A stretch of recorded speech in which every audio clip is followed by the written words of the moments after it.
सदाशिवसमारम्भां शङ्कराचार्यमध्यमाम् अस्मदाचार्यपर्यन्तां वन्दे गुरुपरम्परां श्रुतिस्मृतिपुराणानाम् आलयं करुणालयं नमामि भगवत्पादं शङ्करं लोकशङ्करं शङ्करं शङ्कराचार्यं केशवं बादरायणं सूत्रभाष्यकृतौ वन्दे भगवन्तौ पुनः पुनः ईश्वरो गुरुरात्मेति मूर्तिभेदविभागिने व्योमवद्व्याप्तदेहाय दक्षिणामूर्तये नमः। ॐ दयाकरं दयाकारं दान्तं धर्मप्रवर्तकं प्रणमामि दयानन्दं मदाचार्यवरं परम्। ॐ शान्ति शान्ति शान्तिः। भज गोविन्दं गोविन्दं भज मूढमते सम्प्राप्ते सन्निहिते काले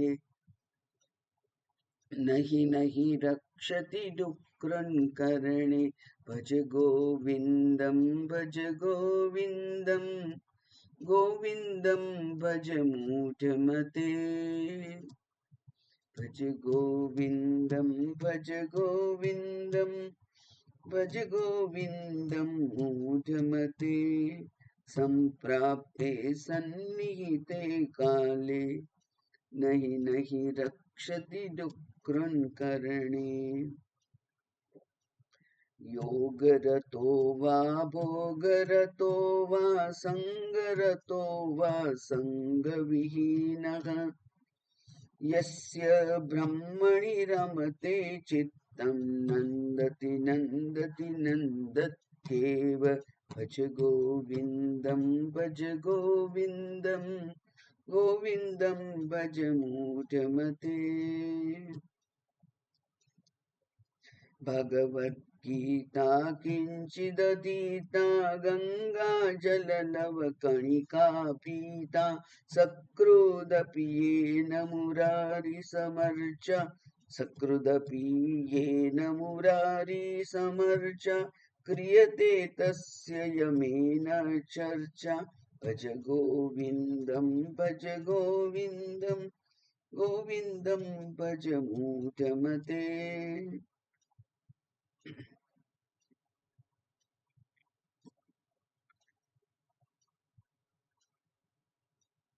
योगरतो वा भोगरतो वा संगरतो वा संगविहीनः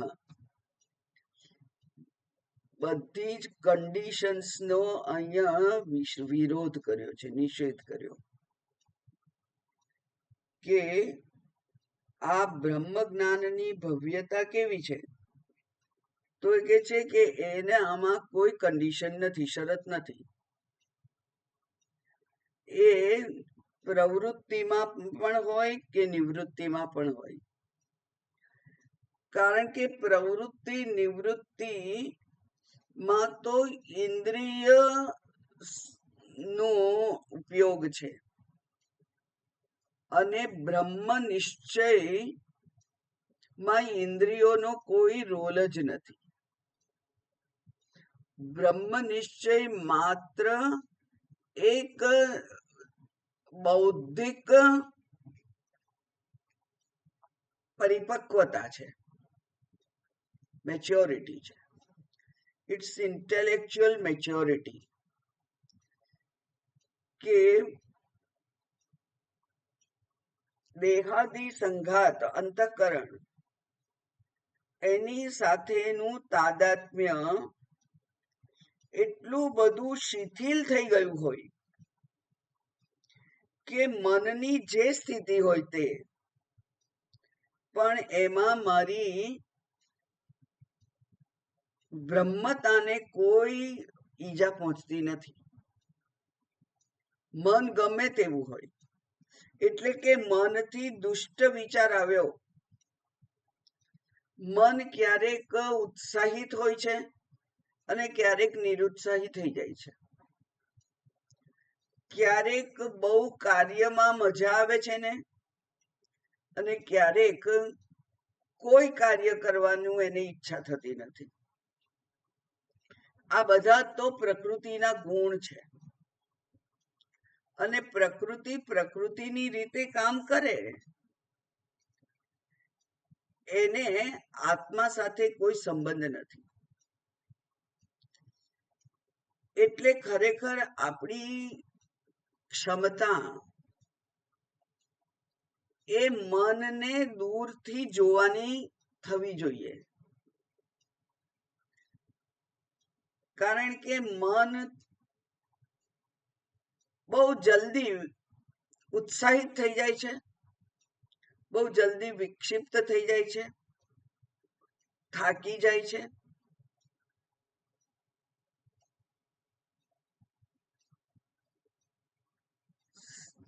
એને એમ કહેવાય કે એ વિચાર કરવાનું એનું સામર્થ્ય રહેતું નથી, અને બધી જ ક્રિયાઓ બહુ કડક વિવેકપૂર્ણ થતી હોય એવું ત્યાં શક્ય નથી. કારણ કે મન તો પૂર્વના સંસ્કારોને અનુરૂપ થઈને પણ વ્યવહાર કરતું હોય છે. પૂર્વના સંસ્કાર એ જો આ આત્મ વિચારને અનુરૂપ ના હોય તો મન વ્યવહારિક રીતે પૂર્વના અનુભવોને યાદ કરી અને એ લેવલ પર વિચાર કરી શકે એવું બને. પણ મન જ મિથ્યા છે, તો મનમાં આવતા વિચારોને પણ મિથ્યાત્વ એ આપણે આપવું, મિથ્યાત્વનું સ્ટેટસ એને આપવું એ કઈ ખોટું નથી. એનો અર્થ એવો નહીં કે આપણે મનને છૂટું મૂકી દઈએ અને એને લાયસન્સ આપી દઈએ કે એને જે કરવું એ કરે. એટલે પ્રયત્નપૂર્વક અધ્યયનમાં પ્રવૃત્ત, પ્રયત્નપૂર્વક સત્સંગ અને શ્રવણ, શાસ્ત્ર શ્રવણ, મહાપુરુષોના જીવનનું ચિંતન અને મહાપુરુષોના શબ્દોને યથાર્થની સમજણ એ બધું જ જરૂરી છે. જ્યાં સુધી મન આપણા કાબુમાં હોય ત્યાં સુધી એની પાસે કરાવવાનું જ છે, અને એ કરાવવાથી એ સંસ્કાર દ્રઢ થશે. સંસ્કાર દ્રઢ થાય તો પેલા ભોગના જે સંસ્કાર છે, પ્રકૃતિજન્ય જે સંસ્કાર છે, જે વૃત્તિઓ છે, એ વૃત્તિઓ ઉપર ધીમે ધીમે નિયંત્રણ આવે. એટલે સુસંસ્કૃત મન અને અસંસ્કૃત મન એ બંને વચ્ચેનો ભેદ જોતા આપણને આવડવો જોઈએ. એટલે આપણે આપણા પોતાના મનના દ્રષ્ટા થઈ અને મન જો અયોગ્ય દિશામાં વ્યવહાર કરતું હોય તો એને યોગ્ય માર્ગદર્શન આપી અને મોક્ષમાં મોક્ષ પ્રેરિત એવા જો વિચારો માં એ પ્રવૃત્ત થાય, ઈશ્વર પરાયણ થાય, તો એનું જે મિથ્યાચાર છે એને આપણે જોઈ શકીએ, એમાં થોડોક ફેરફાર કરી શકાય. એટલે અહીંયા કહ્યું કે યોગ રતો વા ભોગ રતો વા, એ પ્રવૃત્ત હોય કે નિવૃત્ત હોય, અથવા સત્સંગમાં હોય કે સત્સંગ વગર હોય, પણ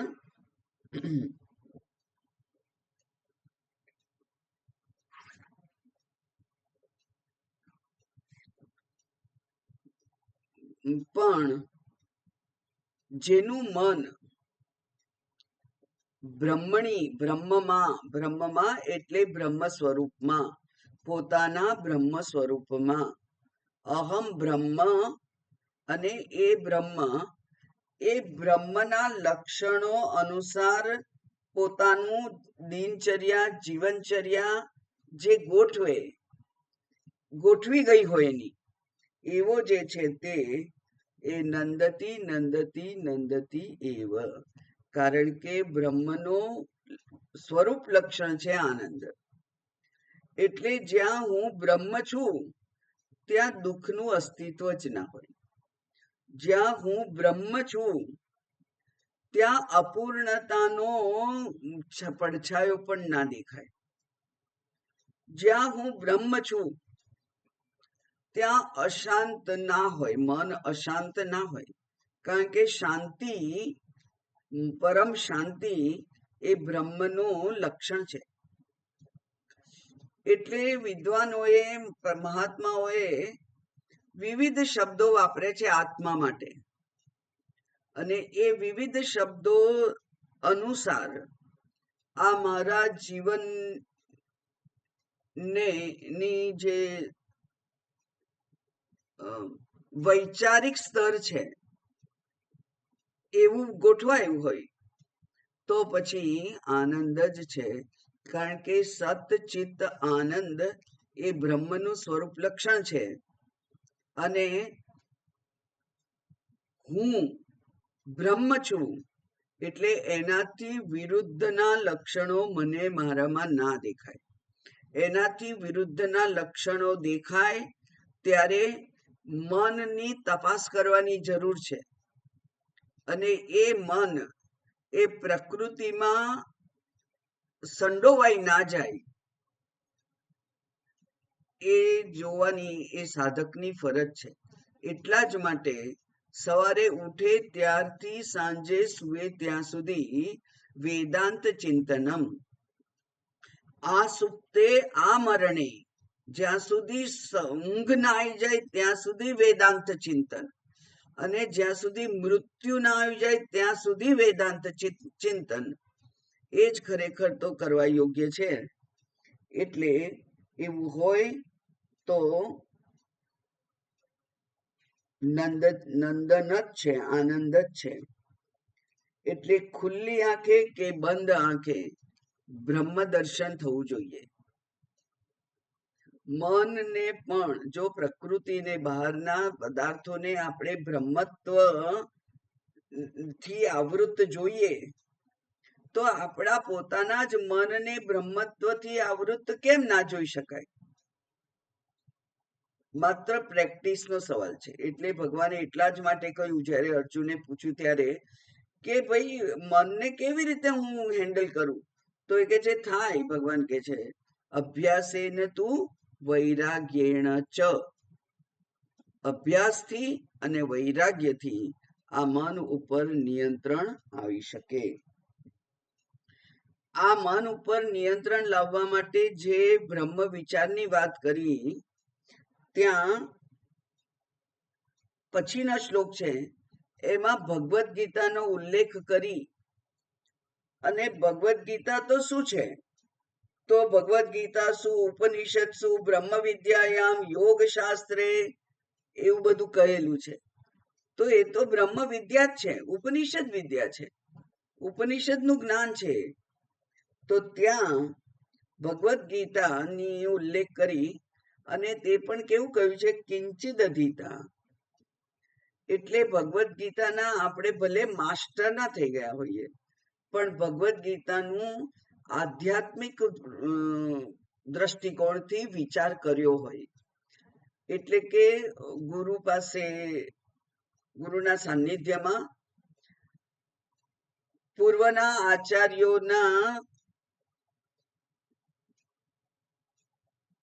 વિચારની જે પરંપરા છે એ પરંપરા પ્રમાણે ભગવદ્ ગીતાના શ્લોકોનું જો વિચાર કર્યો હોય, અધ્યયન કર્યું હોય, તો આ જે ઉપર કહ્યું નંદતી નંદતી નંદતી એવ બ્રહ્મમાં મન રમે. કારણ કે ભગવદ્ ગીતામાં બધા શ્લોકો એ અર્જુન જે પ્રવૃત્તિમય હતો એને સંબોધીને કહેલા છે. એટલે આપણે પણ પ્રવૃત્તિથી વિમુખ થવાની જરૂર નથી. ભગવાને ભગવદ્ ગીતાના સિદ્ધાંતોને સમજાવવા, બ્રહ્મની ને સિદ્ધાંતોને સમજાવવા માટે અર્જુનને એવું નથી કહ્યું કે તું સંન્યાસી થઈ જા. અર્જુનને તો થવું તું. અને ભગવાન કહે છે કે તું આ બધું સમજ, સમજીને કામ કર. યુદ્ધ ચ, યુદ્ધ પણ કર. એટલે કે કર્તવ્ય કર્મ કરતા કરતા આ અધ્યાત્મ શાસ્ત્રને સમજવાનું છે એવું કહ્યું. એટલા માટે આ આધ્યાત્મિક યાત્રાના જે 3 સોપાન, આનંદગીરી ટીકાકાર છે ભગવદ્ ગીતાના બહુ પ્રખ્યાત, એમણે કહ્યું છે કે જ્ઞાન, કર્મ અને ભક્તિ. બીજા અધ્યાયમાં ભગવાને જ્ઞાનની વાત કરી, અર્જુનને બરાબર સમજાયું નહીં એટલે કર્મયોગની વાત કરી. કર્મયોગની વાત કરી અને તેના કર્મ દ્વારા અંતઃકરણ શુદ્ધિ રૂપી જે ફળ પ્રાપ્ત થઈ શકે, જે અત્યંત જરૂરી છે, અનિવાર્ય છે, એવું અંતઃકરણ શુદ્ધિ. કારણ કે કર્મણા સત્વ શુદ્ધિ એવું વિવેક ચૂડામણીએ કહેલું. તો કર્મથી શું થાય? તો કે છે કે સત્વ શુદ્ધિ. સત્વ એટલે અંતઃકરણ. અંતઃકરણ શુદ્ધિ થાય. સત્વમાં સત્વ ગુણનું બનેલું છે એટલે એને સત્વ પણ કહે છે. તો કર્મણા સત્વ શુદ્ધિ, તો એવી રીતે અંતઃકરણ શુદ્ધિની વાત કરી. પણ શુદ્ધ અંતઃકરણ હોય છતાંય જો એ પ્રવૃત્તિમાં હોય તો પ્રવૃત્તિ તો અનેક પ્રકારની હોય છે. દિવસ સવારે ઉઠીએ ત્યારથી રાત સુધી અનેક વિવિધ ક્ષેત્રોમાં આપણે પ્રવૃત્ત થવું પડતું હોય છે. અને એટલા માટે મન એકાગ્ર ના રહી શકે. તો એટલા માટે ત્યાર પછીના 6 અધ્યાય ભગવાને ભક્તિ માટે, એટલે કે ઈશ્વર સ્મરણ માટે, ઈશ્વર અર્પણ બુદ્ધિ કરવા માટે ભક્તિનો ઉલ્લેખ કર્યો ત્યાં. એટલે ભક્તિ દ્વારા એકાગ્ર મન થાય. જપ વગેરે કરી અને મનને એકાગ્ર કરવાનું છે. અને એ એકાગ્ર મન દ્વારા પછી શું થાય એ કે છે, ત્યાર પછી છેલ્લા 6 અધ્યાય છે એ છે જ્ઞાન. એટલે મુખ્ય 13મો અધ્યાય એ જ્ઞાનથી ભરેલો છે. ભગવદ્ ગીતાનો 13મો અધ્યાય જ્ઞાન પ્રધાનતા છે ત્યાં. એટલે આ 3ની વાત કરી. ત્યાર પછી કહ્યું ગંગાજળ લવ કણિકા પીતા. આ ગંગાજળ છે ને, ગંગાજીને વિષ્ણુપદા કહેવામાં આવે છે. વિષ્ણુના પગમાંથી નીકળી અને એ વહેતી હતી તો સ્વર્ગમાં, પણ સગર પુત્રોના ઉદ્ધાર માટે ભગીરથે જ્યારે તપ કર્યું ત્યારે એ પ્રસન્ન થઈ અને પૃથ્વી પર આવવા તો સંમત થયા ગંગાજી. પણ કહ્યું કે કોણ ઝીલશે? મારો વેગ તો અત્યંત હશે, કોઈ ઝીલી ના શકે. અને કોઈ ના ઝીલે તો હું સીધી પાતાળમાં જતી રહીશ. કારણ કે પૃથ્વીને ભેદી અને એની આગળ હું નીકળી જઈશ, એટલો મારો વેગ હશે. ત્યારે ભગીરથે શંકર ભગવાનને પ્રસન્ન કર્યા અને શંકર ભગવાને પોતાની જટામાં એને લીધી. એટલા માટે ગંગાજળ અતિ પવિત્ર કહેવાય છે.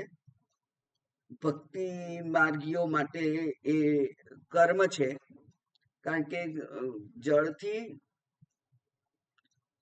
દેહ શુદ્ધિ થાય અને વિચારથી મન શુદ્ધિ થાય, અંતઃકરણ શુદ્ધિ થાય, કર્મથી અંતઃકરણ શુદ્ધિ. એટલે ત્રણ આધ્યાત્મિક વિકાસ, બરાબર. ગંગાજળ લવ કણિકા પીતા. અને અહીંયા ગંગાને આપણે જ્ઞાન ગંગા રૂપે પણ જાણી શકીએ. અહીંયા એને એને એવું સમજી શકીએ કે જ્ઞાન ગંગાનું થોડુંક પણ અધ્યયન આપણે કર્યું હોય, એમાં થોડીક ડૂબકી મારી હોય તો પણ આ બ્રહ્મ વિદ્યા એ પ્રાપ્ત થઈ શકે. સકૃદપી, સકૃદ એટલે એક જ વખત મુરારી સમર્ચાયેન, જેણે મુરારીને યાદ કર્યા હોય. મૂર નામનો રાક્ષસ હતો અને એના જે દુશ્મન એ મુરારી. તો મૂર એ અહંકાર છે. અહંકાર આપણને નથી ઈશ્વર સામે નમવા દેતો કે નથી મહાપુરુષોની સામે નમવા દેતો. એ એક મોટામાં મોટો પ્રતિબંધ છે. અહંકાર એ સૌથી મોટો પ્રતિબંધ છે આ અધ્યાત્મ વિદ્યા માટે. એટલા માટે એ કહે છે કે જે આ અહંકારને નમાવે અને એને ઈશ્વરને શરણમાં મૂકે, ઈશ્વર શરણાગત કરે, એની તો પછી એનું મૃત્યુ જ થતું નથી. યમ રાજા એના તરફ જોતા જ નથી, કારણ કે યમરાજાની તો પહોંચ માત્ર શરીર સુધી છે. એ શરીર લઈ જઈ શકે, પણ જે શરીરથી પોતાને વિભક્ત કરી અને આત્મ સ્વરૂપે જાણતો હોય, એ આત્માને તો યમરાજા કઈ કરી શકતા નથી. એટલે કુરુતે તસ્ય યમોપી ન ચર્ચા, એવું છે. આ મૃત્યુ તો શું છે? મેનિફેસ્ટ અનમેનિફેસ્ટ, વ્યક્ત થવું અને અવ્યક્ત થવું, એ એક સંતા કુકડીની રમત છે. એ જીવ અજ્ઞાન હતો, અજ્ઞાની એટલે આ શરીરમાં આવ્યો, શરીરમાં અજ્ઞાની રહ્યો તો પછી પાછો એ અવ્યક્ત થઈ, અવ્યક્ત થઈને પાછો વ્યક્ત થાય, વ્યક્ત થઈ પછી અવ્યક્ત થાય. એટલે આ રમત એની ચાલુ જ રહે છે. ક્યાં સુધી? જ્યાં સુધી એને જ્ઞાન ના થાય ત્યાં સુધી. તો એ ક્યાં સુધી ચાલુ રહે આવી, એની વાત કરી છે 21મા શ્લોકમાં. પુનરપી જનનમ પુનરપી મરણમ પુનરપી જનની જઠરે શયનમ ઇસ સંસારે બહુ દુસ્તારે કૃપયા પારે પાહી મુરારે ભજ ગોવિંદમ ભજ ગોવિંદમ ભજ ગોવિંદમ મૂઢમતે. બહુ પ્રખ્યાત શ્લોક છે આ. ભજ ગોવિંદનનો સૌથી પ્રખ્યાત શ્લોક આ છે. એમ કહેવાય છે કે જ્યારે કાશી ગયા શંકરાચાર્યજી, ત્યારે એમની સાથે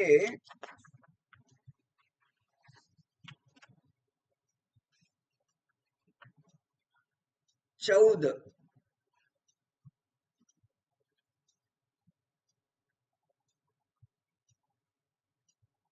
ને નહીં, એમની સાથે સાત શિષ્યો હતા. ભગવાન શંકરાચાર્યજીની સાથે 7 શિષ્ય હતા. એમ કહેવાય છે કે પહેલા 14 શ્લોક શંકરાચાર્યજીએ રચ્યા અને ત્યાર પછી એ જ વિષય ઉપર એમના બધા જ શિષ્યોએ એક બે શ્લોક બોલ્યા.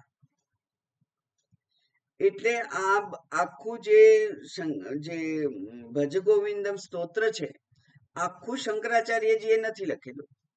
અડધું શંકરાચાર્યજીએ લખેલું છે અને અડધામાં શ્લોક પૂર્તિ દ્વારા વિચારને નો વિકાસ કરવાનું, આગળ ધપાવવાનું કામ એમના શિષ્યોએ કરેલું છે. તો આ આનંદગીરીજીને આ શ્લોક છે એ એમના નામે કહેવામાં આવે છે. પુનરપી જનનમ પુનરપી મરણમ. કારણ કે ઉપર યમરાજાની વાત કહી ને, તો યમરાજા શું કરે છે, આ શરીરને લઈ જાય, અવ્યક્ત કરી દે, પાછું આત્મા જે છે એ વ્યક્ત થાય, પાછું અવ્યક્ત થાય, પાછું વ્યક્ત થાય.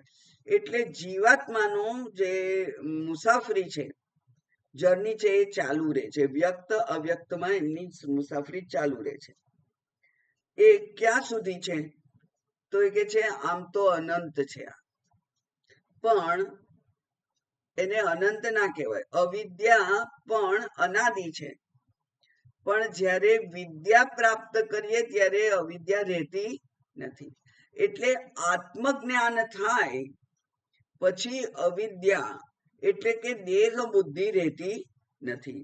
અને દેહ બુદ્ધિ ના રહે તો જ્ઞાન સર્વ કર્માણી ભસ્મસાત કુરુતે, એવું કહ્યું છે. જ્ઞાનાગ્નિ સર્વ કર્માણી ભસ્મસાત કુરુતે, એવું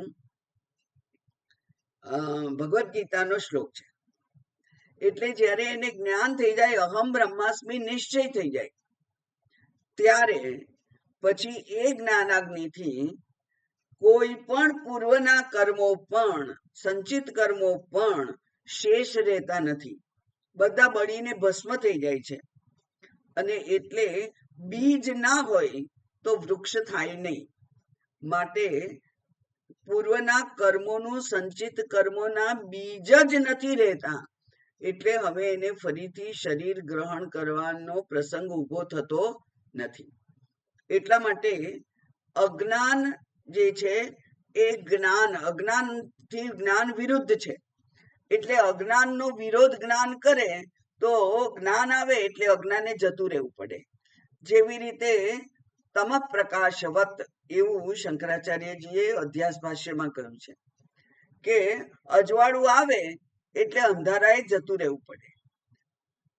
એ પ્રમાણે જ્ઞાન થાય એટલે અજ્ઞાનનો નાશ થઈ જાય. આ અજ્ઞાનનો નાશ થાય ત્યારે જ ફરીથી શરીર ગ્રહણ કરવાનું રહેતું નથી. એટલે અહીંયા ઉપર જે વાત કરી એના સાથે કે છે કે આ જીવની યાત્રા કેવી છે, તો કે છે ઇહ સંસારે, આ સંસારમાં જે સર્યા કરે છે એનું નામ છે સંસાર. અને આ સંસારમાં પુનરપી જનનમ પુનરપી મરણમ, વારંવાર જન્મ્યા, વારંવાર મૃત્યુ પામ્યા. અને જન્મ હોય છે એ કેવો કષ્ટદાયી છે. તો એની વાત આપણે શિવ અપરાધ ક્ષમાપના સ્તોત્રના પહેલા શ્લોકમાં જોયેલી છે.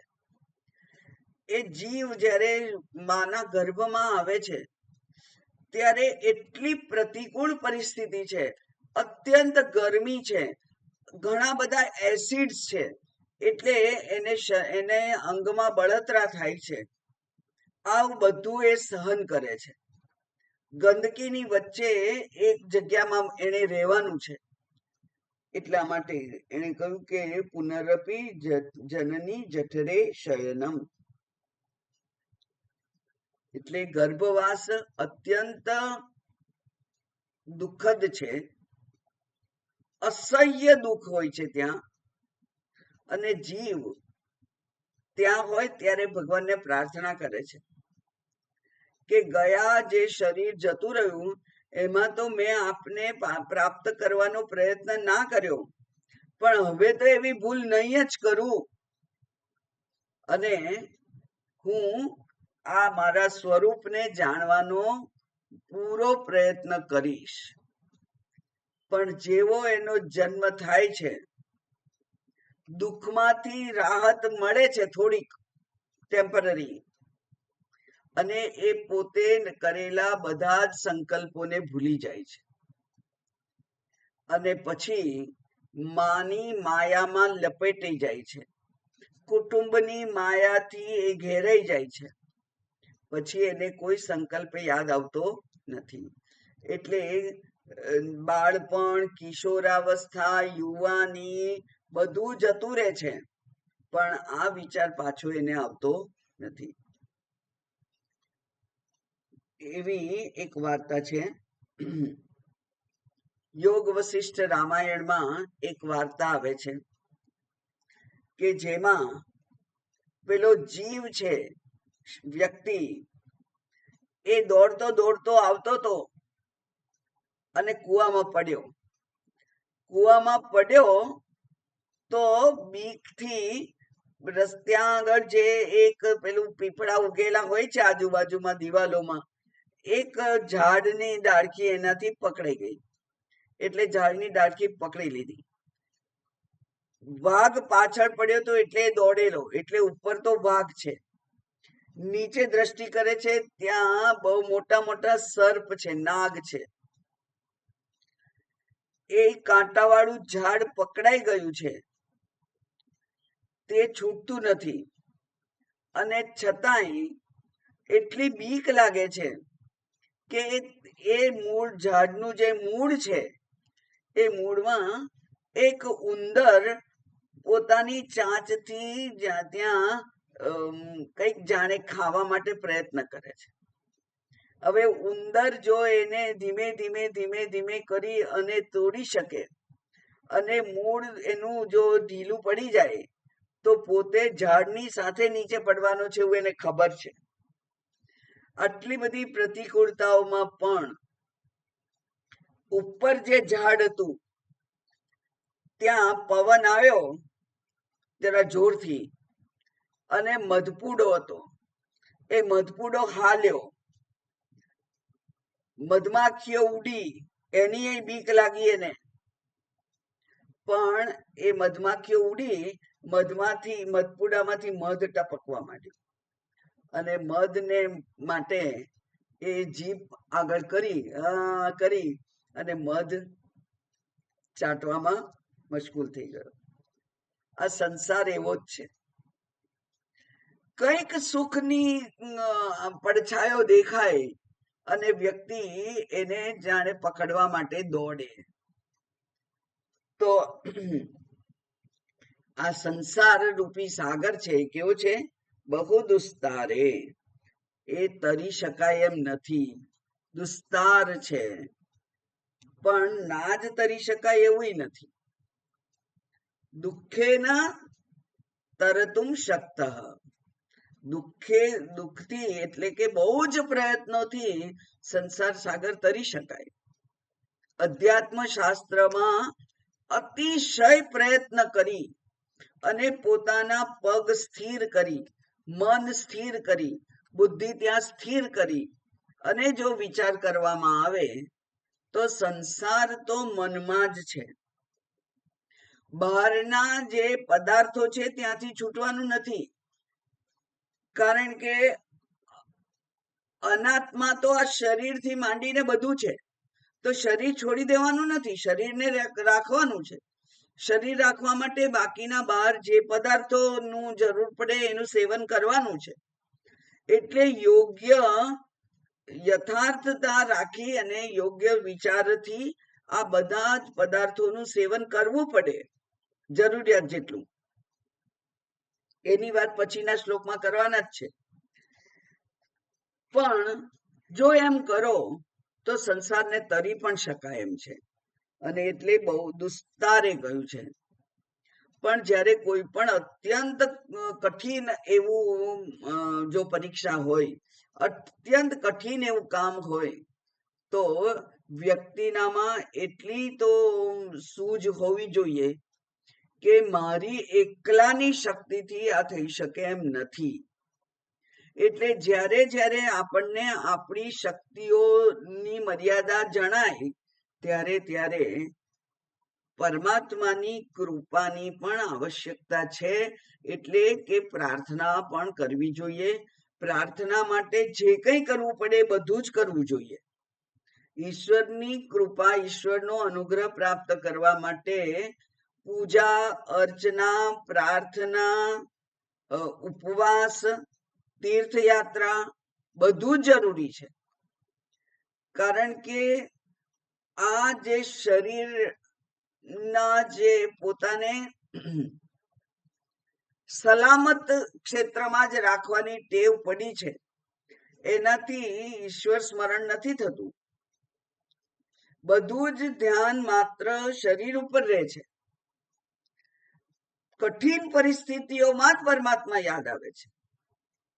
અને એટલે કે છે ભગવાનની જો અપાર કૃપા હોય, પાહી હે મુરારે, હે મુરારી મને બચાવો, પાહી મામ રક્ષ મામ એમ જ્યારે ચીસો પાડે છે પેલો ભક્ત, ત્યારે ભગવાન પ્રગટ થાય છે. એટલે એ વ્યક્તિ જે છે એ પોતે ખબર પડવી જોઈએ ને કે માત્ર મારા એકલાના પ્રયત્નથી આ સંસાર તરી શકાય એમ નથી. એટલા માટે ભક્તિ, સત્સંગ એને તો મોટી હોડી કહ્યું છે. આ સંસાર સાગરમાંથી તરવા માટેનું જો એકમાત્ર સાધન હોય, આપણે જોયું તો વિજ્ઞાન નૌકા, તો એ વિજ્ઞાન નૌકા છે, એ સાધન છે, એનાથી આ તરી શકાય.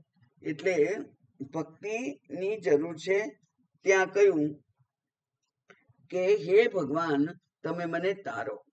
આપણે સંસાર સાગરમાં તો ઘણા બધા માછલા ને શાર્ક ને બધી ઘણી માછલી, ઘણા એવા જીવો હોય, મગર, કે જેનાથી ગભરાવું પડે.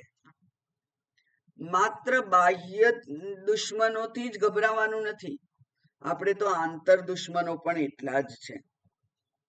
એટલે ગજગ્રાહ હંમેશા ચાલે છે. ગજ આપણને પેલા ગજેન્દ્ર મોક્ષની વાત ખબર છે.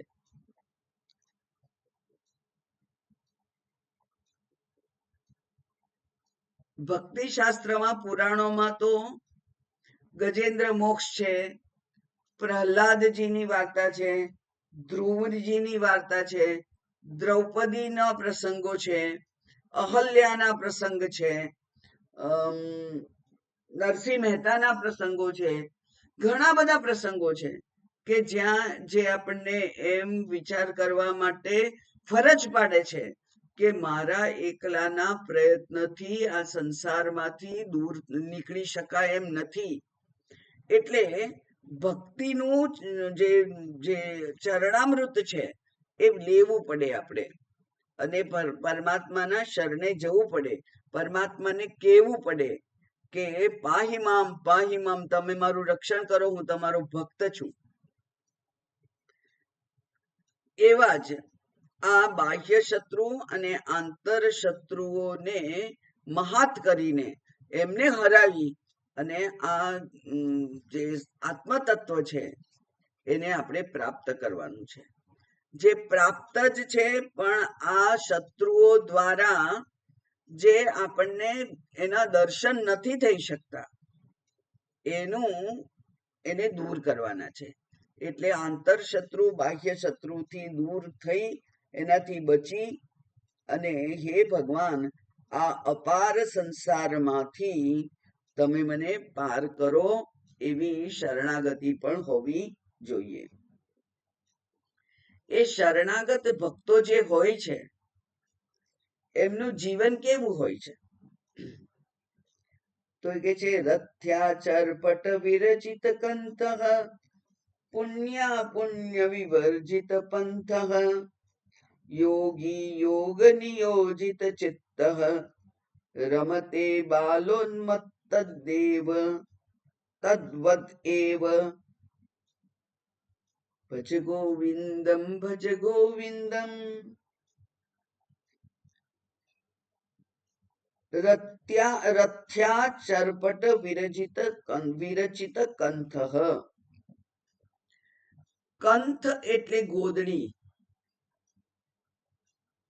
અને જે બહાર રસ્તામાં પડેલા જે નકામા ગંદા કપડાઓ હોય એ કપડાને ભેગા કરી અને એને સ્વચ્છ કરી એને યોગ્ય રીતે પાથરી અને ઉપર અને નીચે એ બે સળંગ પડ મૂકી અને ધીમે ધીમે ધીમે એ બધાને સાંધે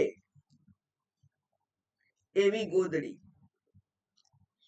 એટલે બધા તદ્દન નકામા થઈ ગયેલા પદાર્થો, કપડાઓ, વસ્ત્રો એ વાપરી અને જે પોતે પોતાના ઉપયોગ માટે બનાવે છે એવો જે છે તે. વિરચિત પોતે બનાવે છે એટલે ગોદડી પોતે બનાવે બધા ગંદા કપડા વીણીને અને પછી એનાથી જ પોતાના શરીરને ઢાંકે છે, એના ઉપર જે સૂવે છે. એટલે એ જ એનું એક સંપત્તિ બને છે. એવું જેવું જીવન જીવે છે તે. એના માટે શાસ્ત્રમાં શબ્દ કયો છે ભગવાન શંકરાચાર્યજીના સાધન પંચકમાં કે યદૃચ્છા લાભ સંતુષ્ટ. એની પાસે કોઈ આધુનિક શસ્ત્ર સરંજામ નથી જીવન જીવવા માટે. ઈશ્વરને પોતે સમર્પિત થઈ ગયો છે એટલે પોતે કમાવા જતો નથી. ઈશ્વર સ્મરણમાં જ રત રહી અને આ શરીરને જેટલી જરૂર હોય એટલી એને સંરક્ષણ પૂરું પાડી અને એ ત્યાં અટકી જાય છે. એટલા માટે એક પ્રસંગ આપણે જોયો છે કે રમણ મહર્ષિ ઘરમાંથી નીકળી ગયા અને વૈરાગ્ય એમના માથા પર સવાર થઈ ગયેલો હતો. અરુણાચલમ સુધી પહોંચ્યા ટ્રેનથી અને પછી અરુણાચલમ ઉપર એમણે ચઢવા માંડ્યું. એ તો પર્વત છે. ચઢવા માંડ્યું અને ત્યાં ચડતા ચડતા રસ્તામાં પોતે આ જે અંગવસ્ત્ર હોય એ ફેંકી દીધું. કારણ કે દક્ષિણ ભારતમાં તો બહુ જ ગરમી હોય એટલે આ ઉપરનું વસ્ત્ર તો કોઈએ પહેરેલું હોતું જ નથી. એ તો મર્યાદાને કારણે હવે લોકો અંગવસ્ત્ર પહેરતા થયા. બાકી કટિવસ્ત્ર જ હોય. નીચેનું જ અંગ જે છે એને ઢાંકવા માટે એક લુંગી હોય. તો એને જેને વેષ્ટી કે છે એટલે કે વીંટાળવાનું હોય. એટલે એ એકલી લુંગી જ હોય. એમણે ઉપરનું વસ્ત્ર ફેંકી દીધું. પછી એનાથી આગળ ચાલ્યા. હજુ વિચાર આવ્યો કે હજુ વધારે વૈરાગ્ય શેનાથી આવે. તો એને એમ થયું કે આવડી મોટી લુંગીની કઈ જરૂર નથી. માત્ર ગુપ્તાંગ છે એને ઢાંકવું જોઈએ. વ્યવહારની મર્યાદા માટે માત્ર ગુપ્તાંગને ઢાંકવું જોઈએ. એટલા માટે એમણે માત્ર કૌપીન પહેર્યું, લંગોટી જેવું, અને બાકીનું વસ્ત્ર પણ ફેંકી દીધું. એટલે તમે જોઈ શકશો કે રમણ મહર્ષિનો ફોટો જ્યાં જ્યાં હોય ત્યાં ત્યાં એમના શરીર ઉપર માત્ર કૌપીન જ હોય છે. નીચે લુંગી પણ નથી, ધોતિયું પણ નથી અને અંગવસ્ત્ર પણ નથી હોતું. એટલે મિનિમમ રિક્વાયરમેન્ટ. જરૂરિયાત કેટલી? તો એ કે છે મિનિમમ, ઓછામાં ઓછી જરૂરિયાત. તો એ પોતે જ એ ગોદડી સીવે છે નકામા થઈ ગયેલા કપડાઓમાંથી અને એનું જીવન સાદગીથી જીવે છે. પછી પુણ્ય વિવર્જિત પંથ. પુણ્ય અને અપુણ્ય એટલે પુણ્ય કમાવાય એવા ધાર્મિક કર્મો અને અપુણ્ય થાય એવા પાપ કર્મ એ બંનેમાંથી કંઈ એ કરતો નથી, કારણ કે નથી એને પુણ્ય ભેગું કરવું, નથી એને પાપ ભેગું કરવું. એટલે ત્યાં એ કર્તૃત્વનો ત્યાગ કરી દે છે, પૂરું કર્તૃત્વ ત્યાગ. કોઈ કર્મ નથી કરતો. એટલે રમણ મહર્ષિ માટે એમ કહેવાય છે કે એ વૈરાગ્યથી પ્રેરાઈ અને એક વખત અરુણાચલમમાં ગયા અને એક ગુફા જેવું હતું, ત્યાં રહેવા માંડ્યું. પછી ત્યાંથી એમણે આ દુનિયા તરફ જોયું જ નથી, દ્રષ્ટિ જ નથી કરી. એવા ઘણા બધા મહાત્માઓનું નામ છે કે જે લોકો હિમાલય ગયા અને પછી હિમાલયથી નીચે પછી ફરી ક્યારેય આવ્યા જ નથી. એ લોકોએ કંઈક કરવું જોઈએ, કોઈક પરિશ્રમ કરી અને કમાવું જોઈએ, એવો કોઈ કોન્સેપ્ટ એમના મગજમાં નથી. કારણ કે ભગવાને ભગવદ્ ગીતામાં કહ્યું કે જે માને સમર્પિત છે, જે મારો અનન્ય ભક્ત છે, એનું યોગક્ષેમ વહામી અહમ. એની પાસે જે ના હોય અને જેની જરૂર હોય એ હું આપું છું, અને જેની પાસે હોય, એની પાસે જે છે જરૂરી વસ્તુઓ, એનું રક્ષણ પણ હું કરું છું. એટલે યોગક્ષેમ વહામી અહમ, એવું ભગવાને ભગવદ્ ગીતામાં અનન્ય ભક્તને માટે એક પ્રોમિસ આપ્યું છે. તો એ પણ આજે જે બ્રહ્મ વિચારમાં જ જેણે પોતાનું જીવન જીવવાનું દ્રઢ નિશ્ચય કર્યો છે, સંન્યાસી છે, ત્યાગી છે, સાધુ છે, એણે તો એક ગોદડી હોય એની પાસે એના મિલકતમાં, અને કઈ કામ ના કરતો હોય, એટલે પુણ્ય કામ પણ નથી, સેવા કર્મ પણ નથી કરતો, અને પાપ કર્મ તો થતા જ નથી. એટલે એને એ કોઈ કર્મ કરતો નથી.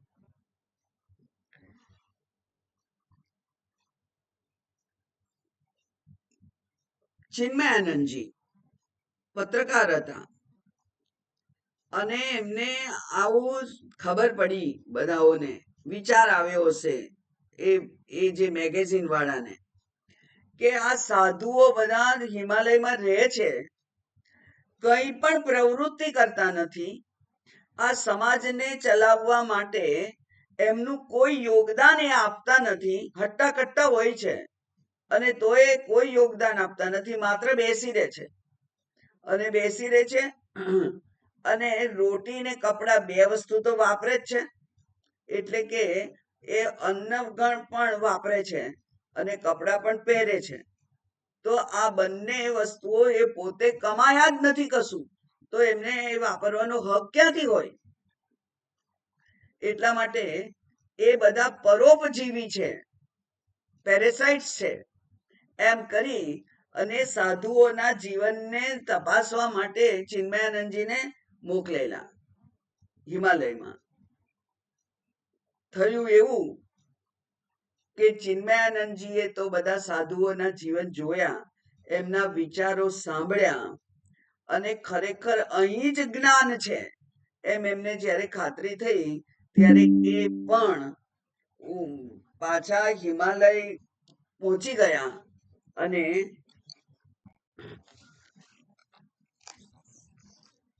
સાધુ પોતે જ બની ગયા. તો અત્યંત તેજસ્વી એવા જે પત્રકાર હતા, એને પણ આ જે વિચાર છે પુણ્ય વિવર્જિત પંથઃ, એને આકર્ષી લીધો કે મારે નથી પુણ્ય કમાવું કે નથી પાપ કરવું, પણ હું કંઈ જ કરીશ નહીં, કારણ કે કંઈ પણ કરવાથી પુણ્ય ને પાપ તો થાય જ. કર્મ હોય એટલે એનાથી ફળ ઉત્પન્ન થાય જ. કોઈ પણ કર્મ કરવું નહીં એવો નિશ્ચય કરી અને જે બેઠો છે તે પુણ્ય વિવર્જિત પંથ, એટલે એને કર્તૃત્વ ત્યાગ કર્યો છે. અને યોગી યોગ નિયોજિત ચિત્ત, એ યોગી બેઠેલો છે અને એનું ચિત્ત કેવું છે તો કે છે નિયોજિત. એને પોતાના ચિત્તને યોગ્ય દિશામાં વાળી અને યોગ્ય વિચાર કરવા માટે તૈયાર કરેલું છે એવું જે ચિત્ત છે તે એનું એકાગ્ર મન છે. પરમાત્મા સ્મરણમાં જ એકાગ્રતા છે. એ પરમાત્મા સ્મરણ હોય કે આત્મચિંતન હોય, એમાં એ એકાગ્ર છે એવું.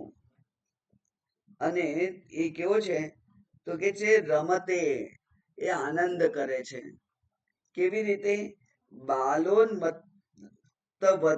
એવ, બાળક જેમ રમતમાં આનંદ કરે, પેલું દરિયા કિનારે ફરવા લઈ ગયા હોય અને રેતીનું ઘર બનાવે, બહુ મહેનત કરી અને રેતીનું ઘર બનાવે, રેતી હોય ને પાણી લઈ આવે ને એનાથી એ ઘર બનાવે અને પછી ચલો ઘેર એમ કે એટલે કૂદતા કૂદતા પોતે જ બનાવેલું ઘર તોડી કાઢે. ઉન્મત્ત જેવું, ગાંડા જેવું. આટલી મહેનતથી મેં બનાવેલું છે, રવા દઉં એવું એને થતું નથી. એમ ઉન્મત્તની જેમ એ ઘર બનાવે અને તોડી કાઢે. આવા જે સાધુઓ છે તે, એટલા માટે એ સાધુ જે છે એ કોઈ જગ્યાએ પોતાનું ઘર બનાવતા નથી, ફરતા જ રહે છે. જ્યાં એમને આશ્રય મળ્યો ત્યાં એ ચાલે છે. એટલે કે સામાન્ય જરૂરિયાતો જ્યાં પૂરી થઈ જાય એવી જગ્યાએ એ રહે છે. એમને કોઈ સંગ્રહ, કોઈ પરિગ્રહ નથી. એટલા માટે બાલોન્મત્ત, બાળક અથવા ઉન્મત્ત, ઉન્મત્ત એટલે ગાંડો, એની જેમ એ આનંદથી રમે છે. આગળ જોઈએ.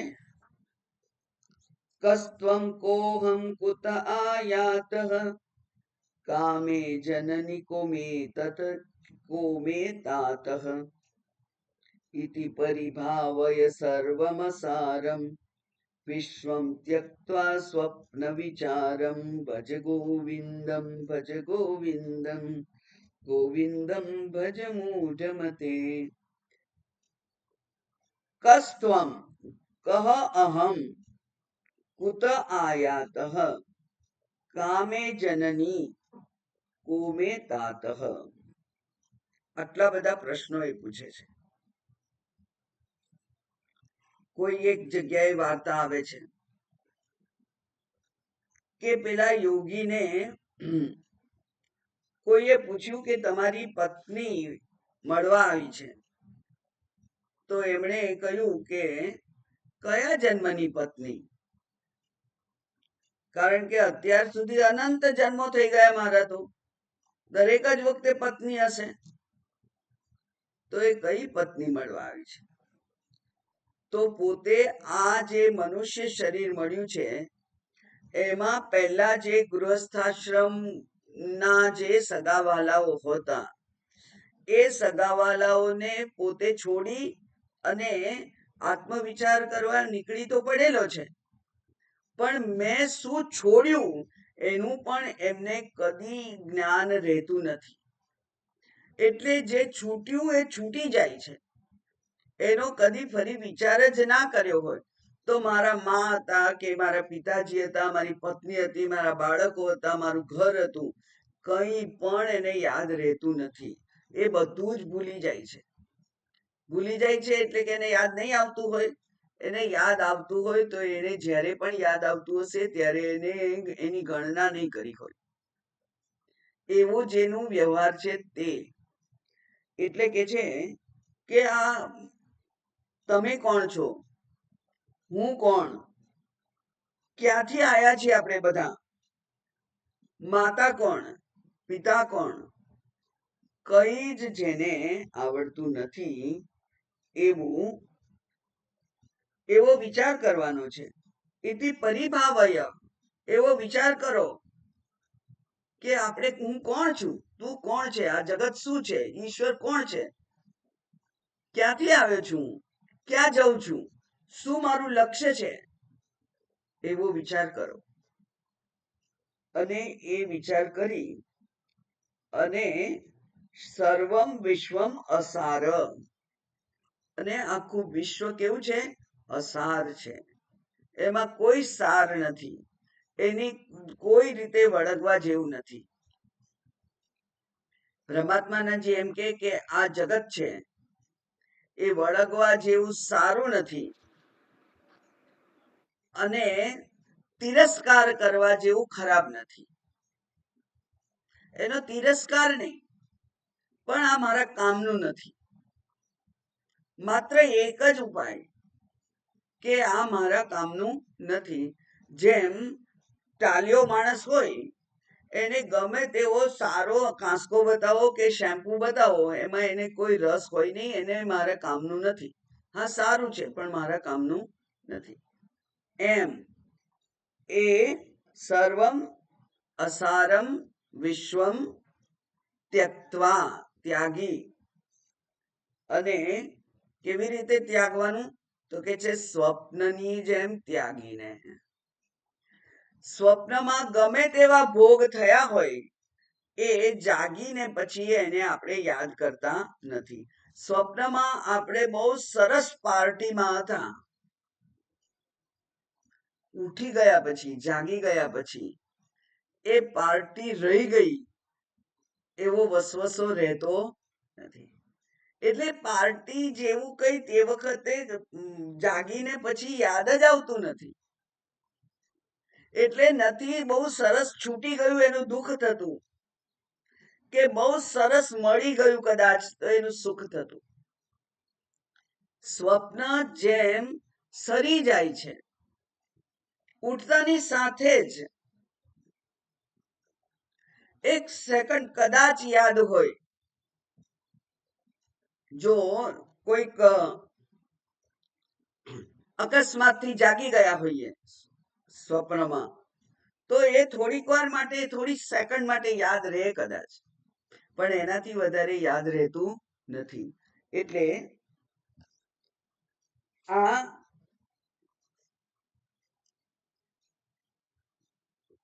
હું કોણ અને તું કોણ એ વિચારવા જેવો પ્રશ્ન છે. કારણ કે વ્યવહારના સગાઓ માત્ર વ્યવહાર જાણે છે, એ કાયમ માટે રહેતા નથી. આપણા બધાનો અનુભવ છે કે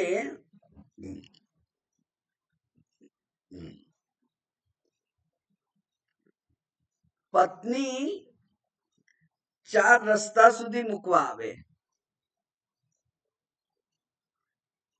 અને પુત્ર માત્ર અગ્નિને સમર્પિત કરે ત્યાં સુધી સાથે હોય. અગ્નિને સમર્પિત કરી દે એટલે પુત્ર પણ ત્યાંથી પછી ફ્રી થઈ જાય છે, એ પણ સાથે રહેતો નથી. કોઈ સંબંધ કાયમનો નથી. કોઈ વ્યક્તિનો સંબંધ, કોઈ વસ્તુનો સંબંધ, કોઈ પરિસ્થિતિનો સંબંધ કાયમનો નથી. કારણ કે સમગ્ર વિશ્વ એ તો ચલિત છે, ચાલતું રહે છે. એટલે જેમ કંઈક દોડતું હોય, એને આપણે પકડી ના શકીએ. થોડીક વાર માટે દેખાય અને પછી જતું રહે. તો પેલા શંકરાચાર્યજીને અહંકાર થઈ ગયો, હું બ્રાહ્મણ છું. હજુ તો જો શંકરાચાર્યજીને પણ પોતાનું ઘર છોડીને વૈરાગ્ય લઈને ગુરુ ઉપસદન કરી નર્મદામાં, નર્મદાની ગુફામાં, અને પછી એમને ફરવા મોકલેલા ગુરુજીએ કે હવે તું જા અને આ અદ્વૈત સિદ્ધાંતનો પ્રચાર કર. ત્યારે એ બનારસ આવ્યા હશે, અને એવી બનારસની સાંકડી ગલીમાં ભગવાને એમની પરીક્ષા કરવાનું માટે એમ નક્કી કર્યું કે સામે એક ચમાર આવ્યો, અંત્યજ હરિજન. એટલે પેલો બ્રાહ્મણ શરીર જે છે એનો અહંકાર, અને પોતે સંન્યાસી છે એનો અહંકાર, એ બોલ્યો કે ચલ હટ, બાજુમાં જા. અને ત્યારે એ વ્યક્તિએ એમને પૂછ્યું કે આ અન્નમય શરીર આપનું અને મારું બંનેનું છે.